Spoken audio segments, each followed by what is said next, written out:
Weights and Downer. You or someone you know has lost the ability to earn a living because someone put the company interest before their well-being. In times like these, there's one firm who has handled hundreds of catastrophic and lost earning cases. Before you settle fast with a company's attorney, give Weights and Downer a call. 985-876-0870. Weights and Downer. Let us fight for your rights.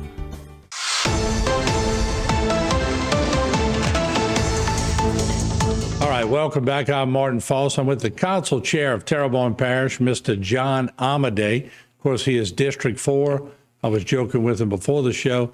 A lot of people don't realize when you're chairperson, you still have your district to take care of. Good to see you, John. It's always good to come, Martin, and just talk about what the council's up to so that the people can have an understanding of what we're trying to do for them. And, you know, a lot of times people aren't really interested in the small stuff, but some are. So it's always an opportunity to come, sit, and just chat about those things. I always appreciate the fact that your door is open to us. All the time. They got some big items, but you're right. Y'all do have some items since Ida that y'all been dealing with. So we'll talk about that. A big item coming up on Wednesday will be the RFP for the insurance, the employee benefits. We'll talk about that a little bit. But let's start off, first of all, since we have an Ida agenda that's still being completed. That's been a process, but y'all are chipping away at it. We are, Martin. You know, I forget how many years out we are now. We're in 24, so I guess 3 years out. 3. Yeah, and we're still dealing with that. Now we're dealing with Francine. So, you know, how long will that stuff go? But yeah, there's some things that, you know, we're still getting money in, you know. Of course, we went through the whole ordeal with the insurance company, so now we're getting money in. We're able to fix some of the buildings that the parish owns, including government towers. Mm-hmm. So we hope to have that completed by the end of the month and get moving on some of those other things. People forget how much damage took place during Ida. I don't say they forget, but we tend to move on as a society. But they had water pouring in that building. They had water pouring in the hospital. We sat here right across the street. We could hear the winds howling. That's why I know now we have a Cat 5 building, because it was pretty strong. But that sort of takes the air out of you, not only as people that work in the building, but as a community, because that's where everything is based out of. Yeah. And, you know, I was telling some people earlier, you know, it's just a month since Francine passed. And I guess it's a good thing that we became so efficient and we're able to get the parish back up and running fast. We've learned some things from the experiences of the past. But then is it really a good thing? Right. You know, it's not a training that we really wanted. But yeah, sometimes I don't want to say that we get complacent, but we get busy with the regular business that's before us. And we have to remember that all these other things, we need to make sure that the funds are coming in. FEMA's providing what they need to provide, and that we can get the parish doing what it needs to do. So just like the public that has to deal with their insurance companies and FEMA and all that, the parish has to deal with the same things. So we feel their pain as much as they do, I would say. I know y'all had some dredging going on, Coteau here to Broadmoor. Has that been completed yet? So this is the Bayou Terrebonne dredging, and we've been talking about this for several years now. COVID slowed us down. Ida slowed us down. We're finally putting together something to finish completing this project. The Coteau to Broadmoor Weir, that project has been done. That's phase 1. So our next phase is going to be Broadmoor to the Hollywood Road. Phase 3 will be Hollywood Road to the Gulf Intracoastal Waterway. Phase 4 will be heading north from Coteau Weir to HLB, and then the final phase 5 is going to be from HLB to the parish line.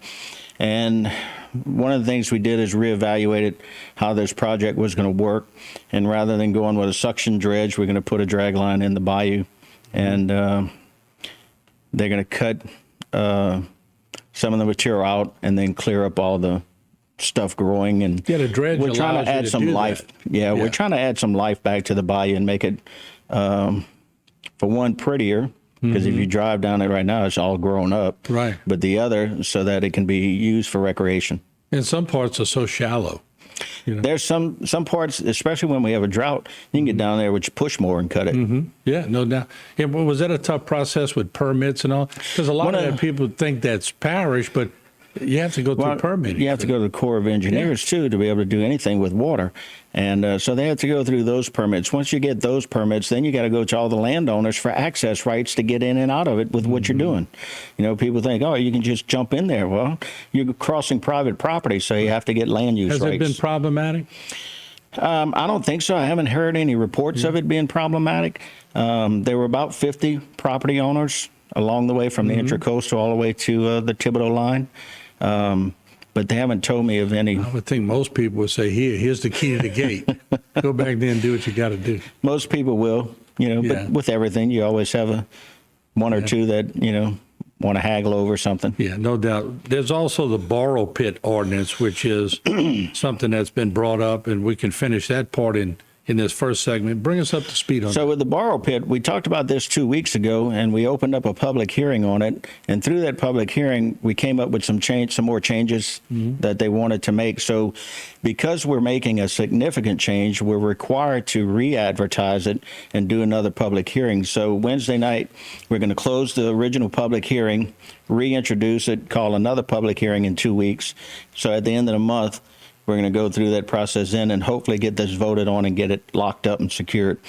And again, the whole purpose of that is to protect the public for safety reasons and provide some stability in how they do these borrow pits. All right, let's do this. We'll take a short break. We'll come back. We're going to do 2 more segments with the council chair. We have a lot of big issues coming up. One, we have a local businessman who wants to talk about the gas or the lack of gas. We'll see what he has to say when he speaks there, but we'll get the council chair to talk about that. We also have the RFP on the benefits for the parish, which is coming up. That'll be a big one on Wednesday. We'll take a break. We'll be right back with John Amadei.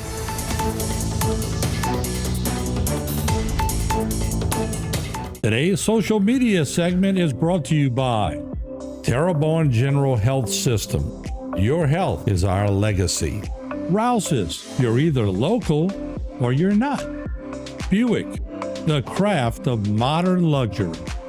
St. Martin and Bork, know your rights.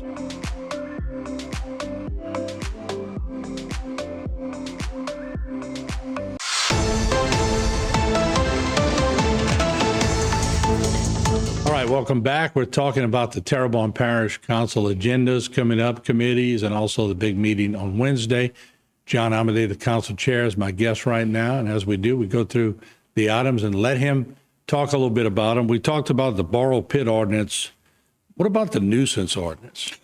So, Martin, you live and learn. And through this, we've come up with some things that we want to change in the nuisance abatement ordinance. So that deals with blighted properties, tall grass, abandoned vehicles. One of the things we want to do is we want to add abandoned boats to that ordinance. One of the problems that we've been having is having to deal with the courts because we go through the whole process and it goes to the courts and then it takes a long time. So we're going to put some changes in the ordinance where the department's going to have someone that can go out and serve the people, just like the marshals do.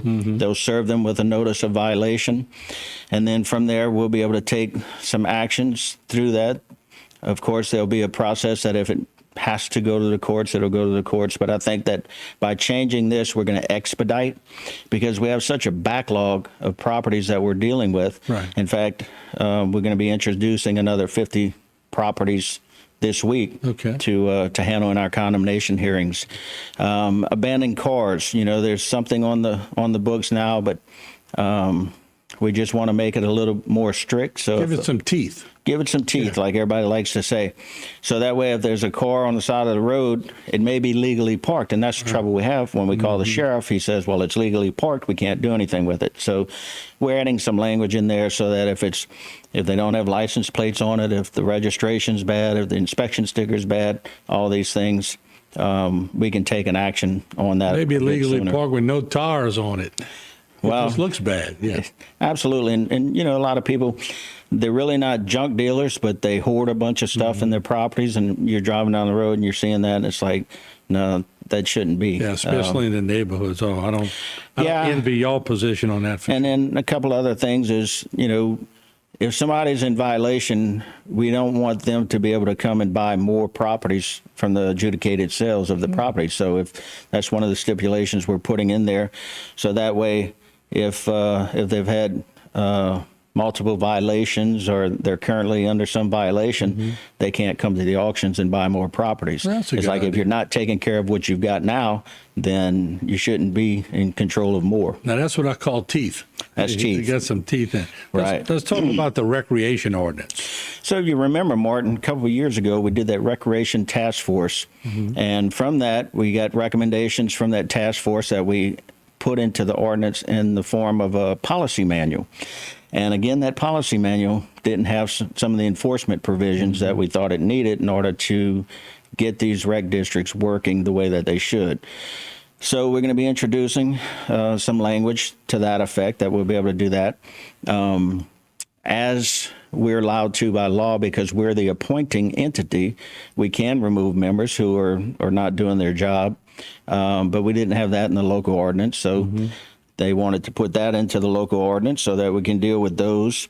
And then we want to take, if you remember, President Dove had a recreation advisory committee. Well, now we're putting this into the ordinance, and it's going to be created by several members. You're going to have the parish president or his proxy, the parish venues and destinations administrator. You're going to have the director of the quality of life department, and then you can have a representative of each of the rec districts, and then someone appointed by the council chair. The council chair appointee is going to be the chairman, and the vice chair, I think, comes from the parish president's How many total do you appointment. think we'll have on that? That's 15. 15? It's going to be 15 people. What we learned from that advisory committee is that once we got them together in the same room and they started realizing how they can network together and save by using their purchasing power combined, they were able to help each other out, buy playground equipment at a lesser cost, and then they were able to implement some policies within their districts to kind of Can they do that with refreshments too and everything? Can they pool their resources? Or is that just mostly for equipment? No, they can do whatever they want to do. Okay. Some like to do concessions, some like to lease the concessions out. Just depends on the district. But we're trying to cut down on duplicity, and we feel like that's an inefficiency where they could save some money. And then also in the programs, they're going to be required to put together a plan on the different programs and things and projects that they're going to be doing. That way, we don't have a duplicity in those. So if they're putting a splash park in this park and 1 mile down the road's another rec district, maybe they don't want to put a splash park there because of close proximity. The mobile food trucks, let's finish that one for this break.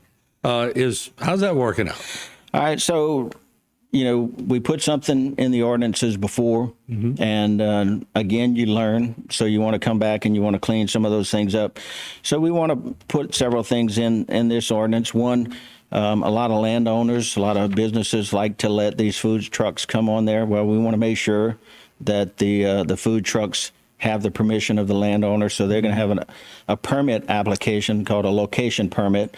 And there's going to be several things that they have to do. One, they have to provide a valid certificate from the Department of Health. They have to provide a letter or some form of permission from the landowner to make sure that they have that stuff. And make sure that they have a parish occupational license. It's not that we're trying to really restrict everything. We're just trying to protect the public, protect the landowners from somebody just, a lot of these property owners have buildings where they're empty.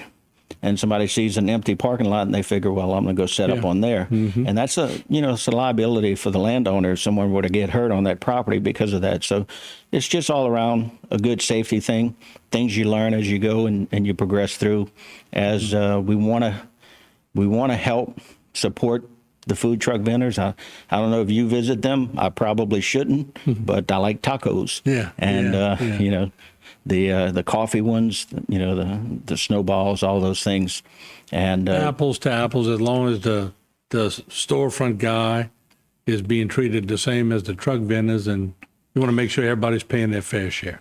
well, that and, of course, safety. Yeah, no know. doubt. No doubt. So, All right, let's do this. We're going to take a break. We'll come back. Let's talk about Mr. Piku, the owner of Mr. Ronnie's. He's going to be on there. He wants to address the council on the gas problem in Terrebonne Parish, and then also 1C to award the request for a proposal, the RFP, for employee benefits. So let's talk about those when we come back. absolutely. We'll take a break. We'll be right back. Don't go away.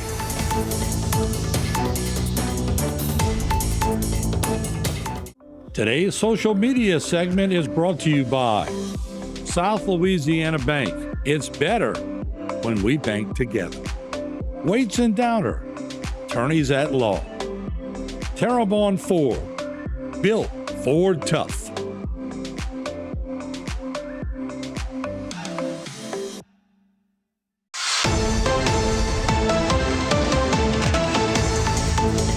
All right, welcome back. We're with Council Chair, Mr. John Amade, District 4 Councilman. He's the chair. And we're talking about the agenda coming up. This last segment, we're going to talk about, first of all, we had one of our residents, who's also a business owner, Mr. Kellen Piku, to talk about the gas problem here in Terrebonne Parish with some of the generators bogging down or shutting off during storms. And then we have that employee benefits package coming up Wednesday. That should be a big item on the council agenda. Let's talk about the gas volume first and all. What have y'all learned and found out about that? Well, Martin, you know, one thing they learn is to produce a little bit more volume into those areas. Where Mr. Piku lives, that's a fairly new subdivision. So it's not like it's, you know, old subdivision with old lines.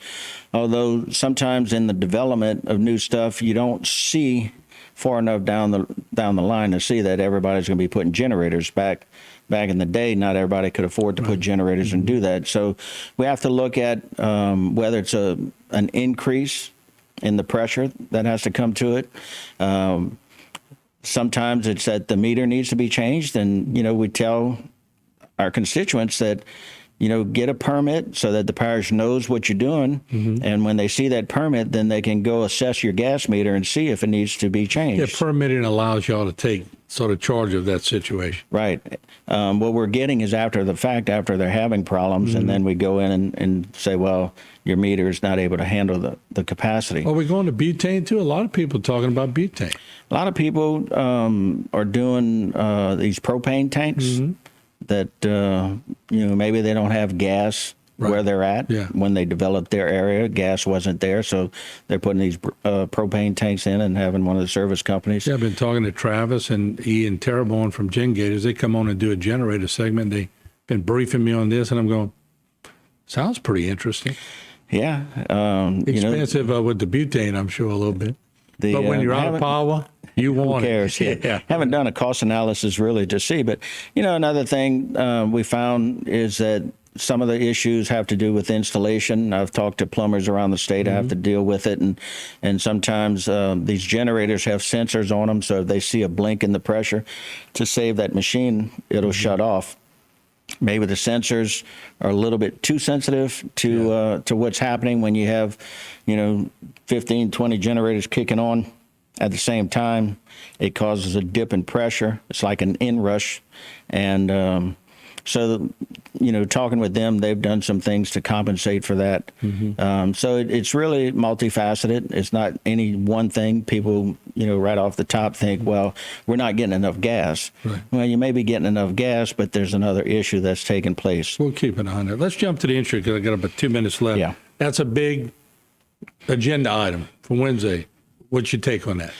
So the parish president and his team are looking at all the contracts, reevaluating. You know, they did yours at the beginning of the year, and they've been going through systematically, and it just so happens that they're coming up to the health insurance benefit package. And it's my understanding from what I'm told, because my first question was, what really changes? Because we're looking for savings, but we have to compare apples to apples. And they said the only thing, the savings is in the fees that the producer of record is charging. That's where they say the savings and why they're looking to change. They said everything else is staying the same, because one of the concerns we had was with the PBMs, the pharmacy benefit managers. The other firm, Alfred Insurance, had made a deal with one of the PBMs, and I remember this because Beryl was working on this at the state level, and she was talking with a lot of the pharmacists in the area, and Gerald Michaud was one of them. He was running the pharmacies for his brother, and they devised a package that saved us $1.5 million a year. You figure over the course of that lifetime, that's a lot of savings just by the way this particular PBM was doing their things. And you know, we want to make sure that we're not changing PBMs, or if we are, that we're going to still be able to maintain those cost savings. Yeah, look at the totality of the whole thing. And then, and there's other things that you can do. One of the other things that we had done was to deal with our retirement, because, you know, you have an unfunded liability for all these people that have retired to keep them on insurance. And that's something that they did. I don't remember exactly how they moved the people around, but it saved the parish a lot of money. And we just want to, you know, take a look at that, make sure, like I said, that we're comparing apples to apples. The firm that didn't score the lowest, that had been handling us, went above and beyond looking for savings. They didn't just get the contract and sit on their thumbs. We want to make sure the new people do the same thing. That we want to make sure they know that we're expecting the same thing if they get approved. That we want you out there shopping and getting creative to save us money so that we can provide these benefits to our employees and our retirees. all right, so that'll be on Wednesday. And Yes. once again, we thank you for coming on board absolutely. and sharing that information with us. Anytime, Martin. All right, there you have it. John Amity, the chair. We'll take a break. We'll be right. A lot more Bayou time. Don't go away.